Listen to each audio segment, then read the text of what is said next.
सगळ्यांचं हार्दिक स्वागत आहे आपल्या यूट्यूब चॅनलवरती।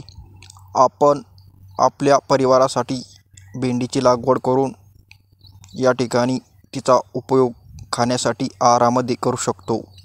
भेंडीची लागवड केल्यानंतर आपल्याला साधारण 1 ते 1.5 महिन्यानंतर जवळपास ह्या भेंड्या निघायला चालू होतात व त्याची वेळेवर आपण तोडणी करून नवीन भेंड्या या ठिकाणी येत असतात।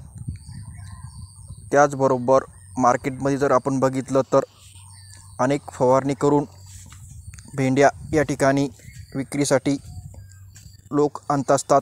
त्यापेक्षा आपण जर आपल्या घरी याची लागवड करून या भेंड्या जर व्यवस्थित व्यवस्थापन केलं तर आपल्याला एक चांगलं घरगुती खाण्यासाठी भेंडी मिळू शकते। त्याचबरोबर आपण जर हे भेंड्या वापरला तर आपल्याला त्या फायदेशीर मार्केटमधील भेंड्यापेक्षा ठरू शकता। हा व्हिडिओ बघितल्याबद्दल धन्यवाद।